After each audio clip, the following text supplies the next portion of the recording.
परमेश्वरलाई फेरि पनि धन्यवाद होस्। यहाँ उपस्थित भएका सम्पूर्ण विश्वासी जनहरूमा न्यानो अभिवादन। जय मसीह। आजको पाठ सुरु गर्नुभन्दा अगाडि सानो कुरा भन्नु मन पर्यो। साँच्चै नै हामी अहिलेसम्म अगुवाविहीन भइरहेको रहेछौँ भन्ने कुरो अघि भर्खरै भजन गाउँदा मलाई महसुस भयो। किनभने अगुवा जन आएपछिको भजन गाए र अगुवा बिनाको भजन गाएमा हामी धेरै अन्तर पाएँ। आज पनि मैले जब हामीहरूको अगुवा जनले चाहिँ गीतहरू सञ्चालन सुरुवात गर्नुहुन्छ, हामी एकदम जोस साथ हामी गाउँछौँ। तर यस्तो तरिकाले हामी हुनु भएन। अब अगुवाजन भनेको होइन, अब कति दिन बस्नुहुन्छ, 1 वर्ष 2 वर्ष, त्यसपछि फेरि अर्को अगुवा आउनुहुन्छ। उहाँ जस्तो हामी पाउँछौँ या पाउँदैनौँ त्यो हामीलाई निश्चित छैन। तर हामीले चाहिँ अहिलेदेखि नै त्यो होइन फर्ममा चाहिँ हामी आफूलाई चाहिँ खडा गर्नुपर्ने अवस्था देखिन्छ।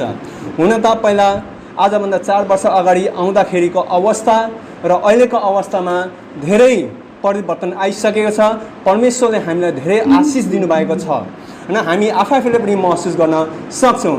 पहिलोचोटि मलाई यहाँ गगन दाइले मलाई 2 शब्द बोल्नुको लागि मलाई अगाडि खडा हुँदा चाहिँ वेदीको देब्रे साइडतिर उभिएर चाहिँ मैले यही कुरा भनेको थिएँ कि होइन हामीलाई अझै धेरै प्रार्थनाको खाँचो छ। त्यतिखेर तपाईँहरूले के सम्झिनु भयो होला मलाई थाहा भएन। तर मलाई एकै नजरमा हेर्दाखेरि मैले त्यो भन्ने होइन कोसिस गरेँ र आँट गरेँ र आज त्यसको प्रतिफल नै परमेश्वरले हामी सबैलाई चाहिँ आशिष गरेर चाहिँ हामी यतिजना अहिले लगभग अब मण्डली खडा हुने अवस्थामा हामी पुगिसकेको छौँ होइन।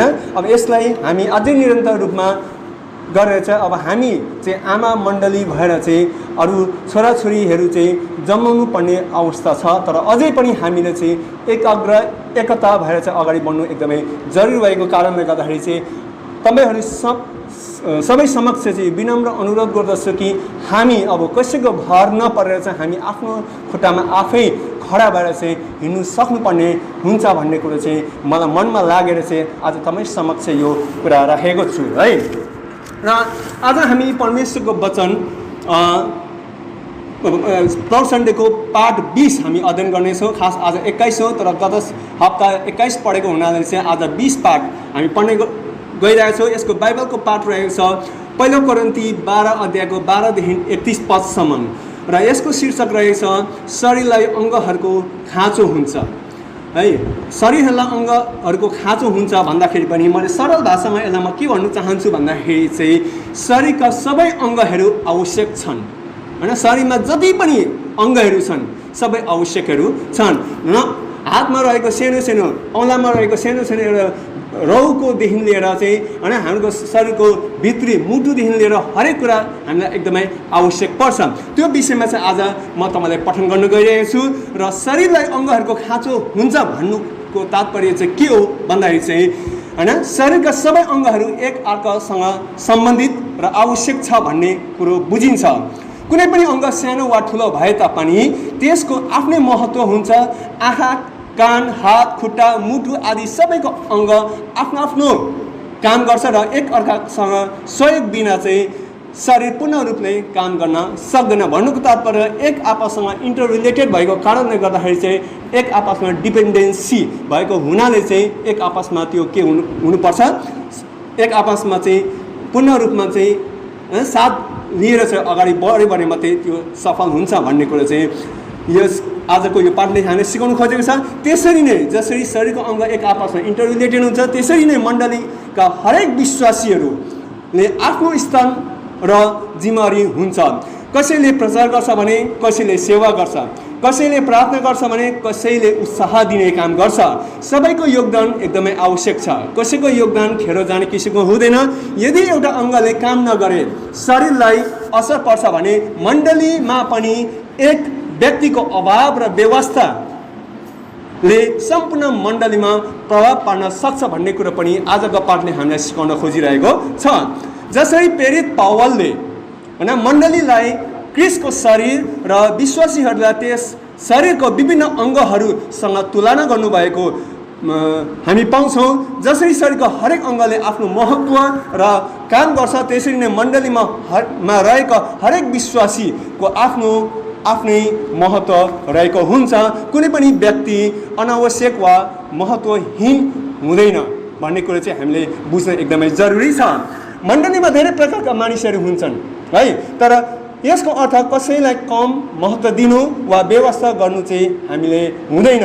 हामी सबैलाई क्रिस्टमा एक हुनलाई बोलाएको हौँ।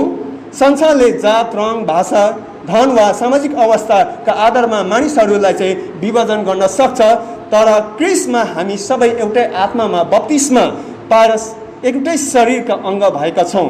त्यसैले चाहिँ मण्डलीमा हरेक सेवा, हरेक जिम्मेवारी र हरेक व्यक्ति आवश्यक पर्दछ। दुःखको कुरा हामीलाई एकताका लागि बोलाए पनि कहिलेकाहीँ हामी आफ्नै स्वार्थको कारण, घमण्डको कारण, विभाजनकारी सोच भएको कारण हामी अलग अलग हुने गर्छौँ। त्यो आफ्नो व्यक्तिगत त्यो घमण्डको कारणले गर्दा, आफ्नो व्यक्तिगत सुन्दरताको कारणले गर्दा, आज हामी व्यक्तिगत धनको घमण्डको कारणले गर्दाखेरि चाहिँ हामी अरूलाई चाहिँ व्यवस्था गरेर चाहिँ हामी के गर्छौँ, अलग हुने अथवा विभाजनकारी भएर चाहिँ हामी विभाजन भएका हामी पाउने गर्छौँ। जब हामी एक हुँदैन तबसम्म हामी फल फलाउन कहिले पनि हामी सक्दैनौँ। त्यसैले क्रिस्टले आफ्नो जनहरूलाई प्रेम र एकतामा बाँधिन आह्वान गर्नुभएको छ यस पाठबाट। जसरी शरीरको कुनै अङ्ग घाइते हुँदा शरीरले त्यसको पीडा महसुस गर्छ र त्यसलाई निको पार्न प्रयास गर्छ, त्यसरी नै मण्डलीका कमजोर सदस्यहरूको पनि हामीले विशेष ख्याल राख्नुपर्ने हुन्छ।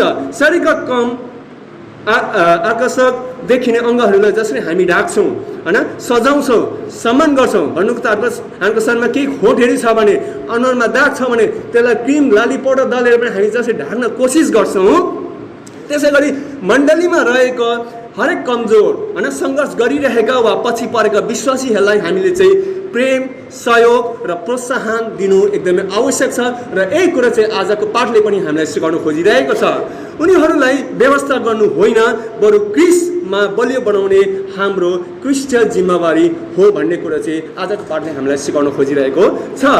एउटा व्यक्तिको गलत व्यवहारले जसरी मण्डलीको बदनाम हुन सक्छ भने त्यही व्यक्तिको असल जीवन र सेवाले मण्डलीको प्रशंसा पनि बढाउन सक्छ भन्ने कुरा पनि आजको पाठले हामीलाई जोड दिएको हामी पाउने गर्छौँ।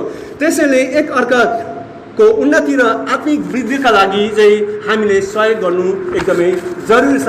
हातमा हात, काँधमा काँध मिलाएर चाहिँ अगाडि बढ्नु एकदमै जरुरी छ। गलत बाटोमा हिँड्नेहरूलाई सत्यको मार्ग देखाउनु र कमजोरहरूलाई उठाउनु एउटा क्रिस्ट कर्तव्य पनि हो। मण्डलीमा सबैले एउटै काम गर्न सक्दैन। परमेश्वरले हरेकलाई फरक फरक वरदान र क्षमता दिनुभएको छ। कसैलाई वचन प्रचार गर्न, कसैलाई प्रार्थना गर्न, कसैलाई सेवा गर्न, कसैलाई सहयोग गर्न, कसैलाई व्यवस्थापन गर्न र वा अरू कुनै काम गर्नु वरदान प्राप्त भएको हुन्छ। यी सबै सेवाहरू समान रूपमा महत्त्वपूर्ण र मण्डलीको उन्नतिको लागि एकदमै आवश्यक छ। त्यसैले मण्डलीमा दिएको जिम्मेवारीहरूबाट हामीले चाहिँ होइन भाग्ने होइन, तर प्रार्थनापूर्वक स्वीकार गरेर पुरा गर्नु चाहिँ हाम्रो क्रिस्टीय होइन कर्तव्य हो भन्ने कुरो पनि आजको पाठले हामीलाई सिकाउन खोजिरहेको छ। नजान्नेहरूलाई सिकाएर, कमजोरहरूलाई उठाएर र एक अर्कालाई साथ दिएर क्रिस्टको कामलाई अगाडि बढाउनुपर्छ। यसबाट व्यक्ति, मण्डली र परमेश्वरको राज्यको सबैले लाभ पाउन सक्छ भन्ने कुरो आजको पाठले हामीलाई सिकाउनु खोजेको छ। र आजको पाठमा रहेको दुईवटा प्रश्न छ।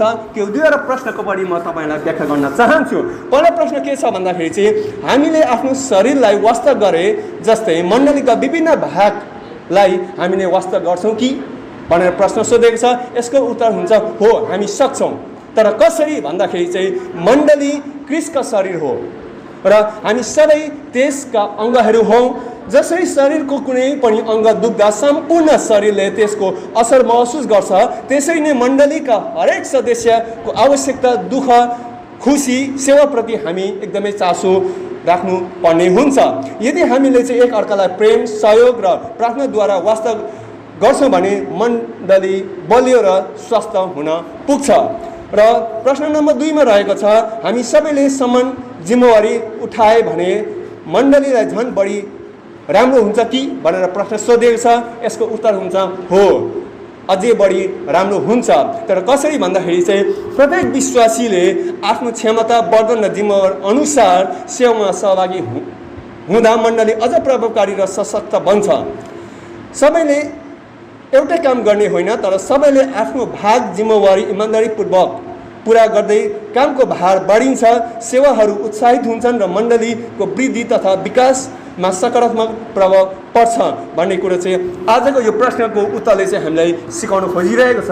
र अन्तमा म के भन्न चाहन्छु भन्दाखेरि चाहिँ मण्डली एक शरीर हो, हामी त्यसका अङ्गहरू हौँ, त्यसैले एक अर्काको ख्याल राख्दै आफ्नो आफ्नो जिम्मेवारी पुरा गर्न नै स्वस्थ र उन्नत मण्डलीको आधार हो भन्ने कुरो चाहिँ आजको पाठ 1 कोरिन्थी 12:27 पदमा चाहिँ हामीलाई स्पष्ट रूपमा चाहिँ बुझाउन सिकाउन खोजिरहेछ। विश्वास छ कि आजको यस प्रौढ सन्डे स्कुलले सिकाएको पाठहरूमा चाहिँ हामीले मनन गरेको छौँ र आउँदो समयहरूमा पनि हामी परमेश्वरले सिकाएको मार्गदर्शनमा चाहिँ हामी अगाडि बढ्नेछौँ भन्ने विश्वास राख्दै आजको यस प्रौढ सन्डे स्कुल यतिमा राख्दै सम्पूर्ण विश्वासीहरूलाई जय मसी भन्न चाहन्छु।